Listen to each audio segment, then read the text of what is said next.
Bugbears have gotten the drop on our would-be heroes, knocking them out and abducting them. When they wake up, they are locked in austere cells with nothing but their wits and each other to help them escape. How a story begins is such a pivotal thing.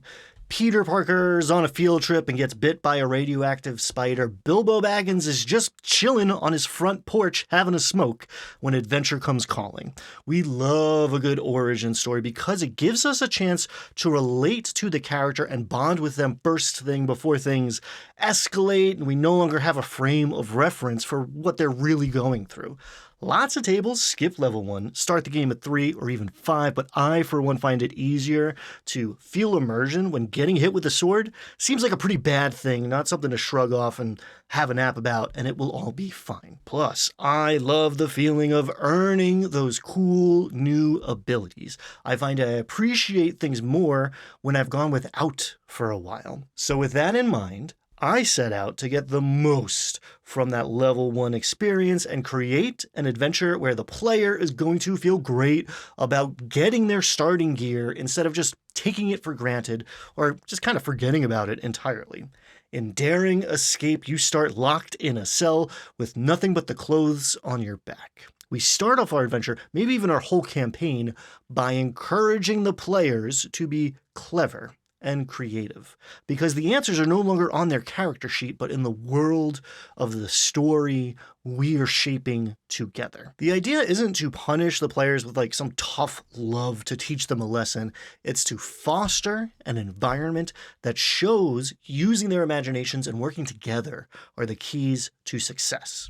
And now, when they get their armor in the next room, they are going to feel a rush when their AC goes up because it's no longer the default assumption after we set nothing as the baseline. When it looks like they're heading into a fight completely empty-handed, they're going to be super excited to have like a crowbar and some caltrops, things that might have been forgotten in their inventory before the game even started are now interesting again. Beyond the huge perspective shift of feeling powerful when the character reclaims their weapon or their spell focus instead of taking these things for granted, I also designed a Daring Escape to showcase 3 ideas that can help you get way more out of the 5-room dungeon framework. Because it's Dungeon Jam, baby, which means some of you watching this might be new to the channel, so let me say welcome to the Verdure Table. I am Ryan Doyle. Thanks for spending a little bit of your time with me. You can download a Daring Escape in PDF, plus a few versions of the map on my Patreon. It is totally free. You don't have to be a member to get it, but if you like what I'm doing, want to help me keep doing it, your support always appreciated. And hey, speaking of awesome free stuff, John 4 popularized the 5-room dungeon concept years ago, and if you're not familiar, I definitely recommend checking out his fairly massive, totally free book, packed with insights and examples, links below as well. The 5-room dungeon is a great, simple little recipe for making sure you get the recommended daily dosage of all those adventuring food groups. But instead of a 5-course meal served up one at a time in the first room of my little dungeon here, I serve up everything, buffet style. This lets the players make meaningful choices about what kind of game they're looking for, what kind of story they want to tell, and in the process, it lets the game master see which players gravitate towards and enjoy which elements of play so they know what to cook up more of in the future. The entrance to this dungeon is actually inverted. They need to figure out how to get this door open if they have any hope at all of leaving this place. There's another little clever technique, if I do say so myself. I call it the old switcheroo, and you are welcome to take it and use it in your games with my blessing. I certainly did not invent it. Pull the old switcheroo! All right, so at our entrance, here comes our literal guardian, this goblin on patrol. He's got weapons and armor, while our heroes have nothing, and all of a sudden, a simple goblin is something to be afraid of again. But while this guy could be a combat encounter, anything's a combat encounter if you believe in yourself, he's also a roleplay opportunity who can be tricked into opening the door, distracted long enough that somebody can lift the keys off his belt, intimidated, persuaded. All sorts of approaches might work here. And if the players totally strike out, we put a key on the table just out of reach, and the puzzle now is how do we get it?